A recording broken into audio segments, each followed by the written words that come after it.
नमस्कार दोस्तों, आज मैं फिर हाजिर हूँ एक नई कथा के साथ। अगर ये कथा आपको पसंद आए प्लीज़ सब्सक्राइब करेगा, लाइक करेगा, कमेंट करिएगा।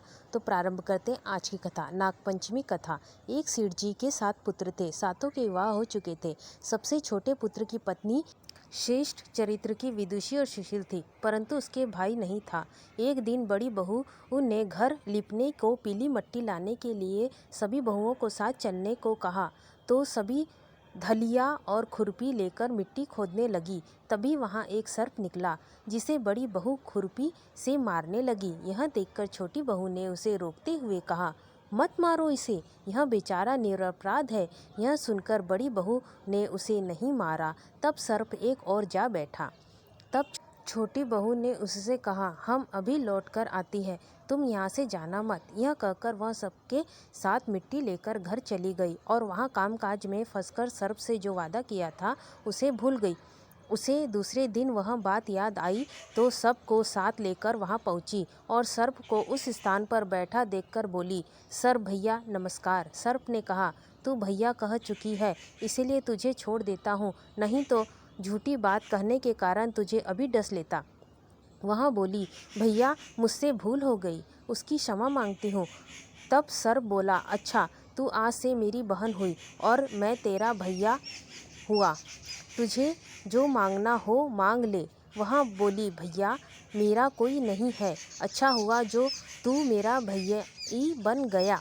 कुछ दिन व्यतीत होने पर वह सर्प मनुष्य का रूप रखकर उसके घर आया और बोला कि मेरी बहन को भेज दो। सबने कहा कि इसके तो कोई भाई नहीं था, तो वह बोला, मैं दूर के रिश्तेदार में इसका भाई हूँ, बचपन में ही बाहर चला गया था।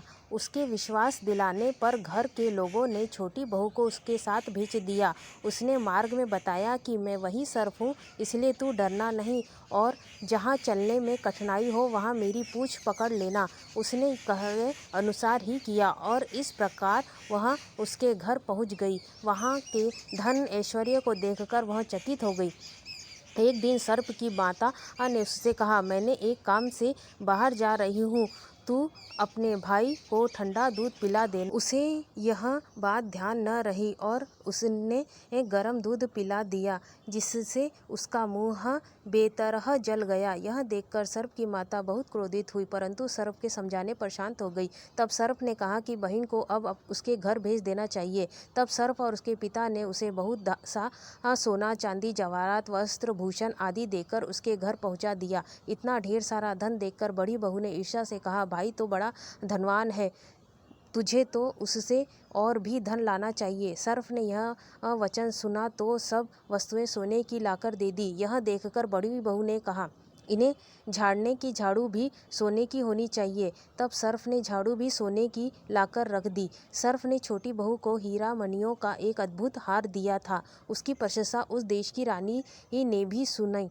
और वह राजा से बोली कि सेठ की छोटी बहू का हार यहाँ आना चाहिए। राजा ने मंत्री को हुक्म दिया कि उससे वह हार लेकर शीघ्र उपस्थित हो। मंत्री ने सेठ जी से कहा कि महारानी जी छोटी बहू का हार पहनेंगी, वह उससे लेकर मुझे दे दो। सेठ जी ने डर के कारण छोटी बहू से हार मांगकर दे दिया। छोटी बहू को यह बात बहुत बुरी लगी।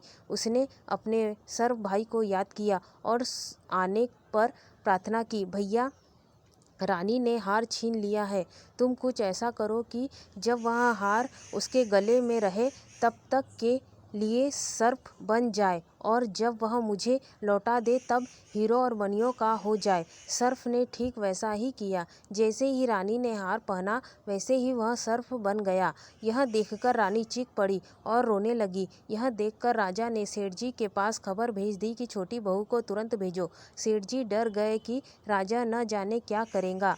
वे स्वयं छोटी बहू को साथ लेकर उपस्थित हुए। राजा ने छोटी बहू से पूछा, तूने क्या जादू किया है, मैं तुझे दंड दूंगा।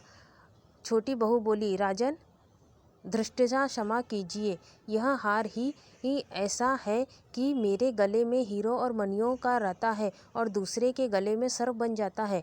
यह सुनकर राजा ने यह सर्प बना हार उसे देकर कहा, अभी पहनकर दिखाओ। छोटी बहू ने जैसे ही उसे पहना वैसे ही हीरो मणियों का हार गया। यह देखकर राजा को उसकी बात का विश्वास हो गया। और उसने प्रसन्न होकर उसे बहुत सी मुद्राएं भी पुरस्कार में दे दी। छोटी वह अपने हार और इन सहित घर लौट आई। उसके धन को देखकर बड़ी बहू ने ईर्ष्या के कारण उसके पति को सिखाया कि छोटी बहू के पास कहीं से धन आया है। यह सुनकर उसके पति ने अपनी पत्नी को बुलाकर कहा, ठीक ठीक बता कि यह धन तुझे कौन देता है। तब वह सर्प को याद करने लगी। तब उसी समय सर्प ने प्रकट होकर कहा, यदि मेरी धर्म बहन के आचरण पर संदेह प्रकट करेगा तो मैं उसे खा लूँगा। यह सुनकर छोटी बहू का पति बहुत प्रसन्न हुआ और उसने सर्प देवता का बड़ा सत्कार किया। उसी दिन से नागपंचमी का त्यौहार मनाया जाता है और स्त्रियां सर्प को भाई मानकर उसकी पूजा करती है। तो दोस्तों, उम्मीद करती हूँ ये कथा आपको ज़रूर पसंद आई होगी। अगर ये कथा आपको पसंद आए प्लीज़ सब्सक्राइब करें, लाइक करें, कमेंट करें। और हाँ दोस्तों, जो भी कथा आप सुनते हो प्लीज़ उसे भी सब्सक्राइब करें। धन्यवाद।